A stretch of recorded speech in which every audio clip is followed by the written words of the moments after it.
हरि अनंत हरि कथा अनंता। आज की कथा भारतीय संस्कृति के एक ऐसे चिर परिचित प्रतीक पर आधारित है जिसे बचपन से आप भी देखकर आश्चर्य करते होंगे। जी हाँ, मां काली की प्रतिमा। यह प्रश्न आपके भी मन में कई बार आया होगा कि मां शब्द सुनते ही प्यार, दुलार, स्नेह, मधुर भाव, बच्चों पर कृपा, क्रोध की कोई बात नहीं आती। लेकिन हमारी मां काली इतनी क्रोधित क्यों दिखाई देती हैं? उनके चरणों में देवादिदेव शंकर क्यों लेटे हुए हैं? ये सब और सारी जिज्ञासाओं पर आधारित है आज की कथा।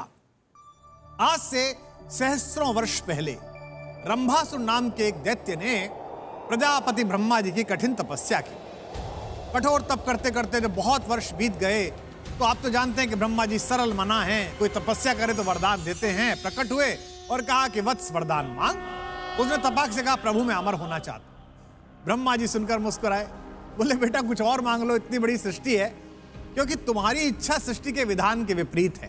रंभासुर ने अपनी दुर्बुद्धि लड़ाई और कहा कि भगवान मुझे ऐसा वरदान दीजिए कि मेरे रक्त की बूंद पृथ्वी पर गिरे तो मैं दोबारा जन्म ले लूं। यह अनोखी मांग सुनकर ब्रह्मा जी के मन में शंका हुई, लेकिन वो तो वचनबद्ध थे। उन्होंने कहा ठीक है, तथास्तु, मगर एक बात याद रखना बेटे, इस वरदान के बाद भी तुम अमर नहीं हो। अपनी शक्ति का गलत उपयोग करोगे तो मेरे विधान के अनुसार कोई एक स्त्री तुम्हारा वध करेगी। ब्रह्मा जी की बात सुनकर रंभासुर हंसने लगा। उसने कहा कि मैं तो अभी क्षण से रक्त बीज हूं, अब तो मेरा वध आप भी नहीं कर पाएंगे प्रभु, चूंकि महिला करेगी। सृष्टि के सर्जक उस मूर्ख राक्षस की दुर्बुद्धि पर मुस्कुराए और अंतर्धान हो गए। शक्ति को संभालना सबके वश की बात नहीं है और दुराचारी व्यक्ति के वश में तो बिल्कुल नहीं है। यही हाल रक्तबीज का हुआ। वरदान के अहंकार से उसके अत्याचार की सीमाएं बढ़ने लगी।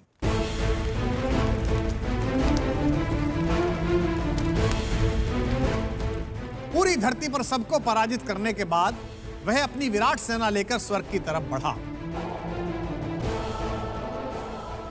स्वर्ग के देवताओं ने जब उसकी विशाल सेना देखी और उस विलक्षण वरदान का स्मरण आया तो हाहाकार मच गया। सब देवताओं ने मिलकर इंद्र से अनुरोध किया कि भाई आप हमारे राजा हैं, आप शस्त्र अस्त्र निकालिए। वो तो काम कर नहीं रहे, तो वज्र ही है, वज्र चलाइए और इसे समाप्त करिए। इंद्र ने उस पर वज्रपात किया। कई बार वज्रपात किया, उस पर कोई असर ही नहीं हुआ।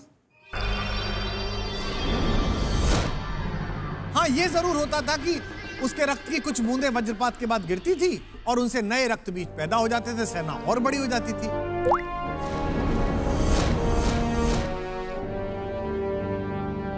परिस्थिति विकट होने लगी। सारे देवता वहीं पहुंचे जहां से यह समस्या प्रारंभ हुई, यानी कि ब्रह्मा जी के पास।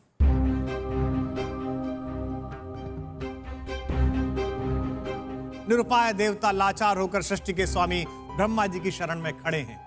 ब्रह्मा जी ने पूछा कि भाई क्यों आए हो? तो सबने कहा कि प्रभु आपकी महिमा है, आप तो जानते हैं। ब्रह्मा जी को पूरा प्रसंग याद आया। उन्होंने कहा हाँ, वरदान तो दिया था पर अमरता का नहीं था।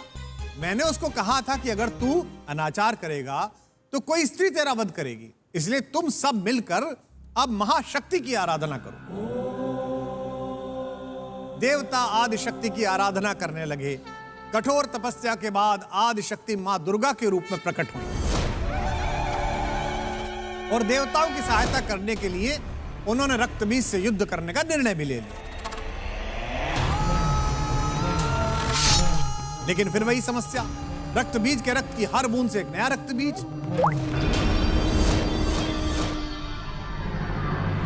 अंततः आदि शक्ति ने रक्तबीज के सारे रक्त को अपने खप्पर में भरकर पी जाने का निर्णय किया।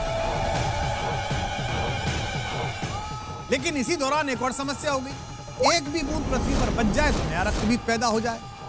इस लगातार संघर्ष से मां काली भयंकर क्रोधित हो गई। उनके रोम रोम से चिंगारी निकलने लगी और उनके तलवों के नीचे से लावा बहने लगा। अब जैसे ही कोई बूंद गिरती, उनके तलवों से नीचे से निकली हुई अग्नि की ऊष्मा उस बूंद को भस्म कर देती, यानी कि नए रक्तबीज निकलने की संभावना समाप्त होने लगी। लेकिन काली का क्रोध नहीं रुक रहा था। उन्होंने हर ओर तांडव करना शुरू कर दिया। सारे असुर उस क्रोध की ज्वाला में समाप्त हो गए। रक्तबीज का भी नाश हुआ। लेकिन कई बार आप जो काम करते हैं उसकी कंटिन्यूटी में, उस गुस्से में, उस प्रसन्नता में समय की सीमा से बाहर निकल जाते हैं। क्रोधित मां काली का तांडव भी उसी अवस्था से बाहर आ गया। अब वो रुक ही नहीं रही थी। देवताओं के लिए एक नई समस्या कि न रोका कैसे जाए।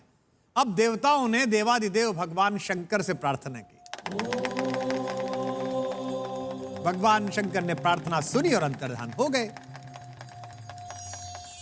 मां काली अपने लावा भरे पैरों से पृथ्वी को जलाती चली जा रही थीं। तभी अचानक देवादिदेव रुद्र शंकर प्रकट हुए और उनके चरणों में लेट गए। परम चेतना देवादिदेव भगवान को नीचे इस दशा में देखकर मां का सारा क्रोध समाप्त हुआ और उन्होंने उन्हें प्रणाम किया और सारी पृथ्वी विनाश से बच गई। ये तो थी कथा, किंतु इस कथा का सार क्या है?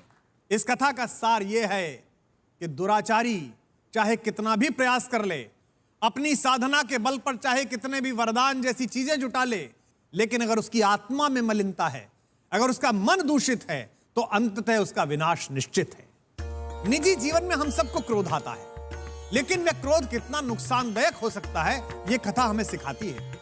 सदा याद रखिए कि शुभ कर्म में जुटे होने के बाद भी आपका क्रोध किसी की सृष्टि को समाप्त कर सकता है। एक और सुंदर प्रतीक है।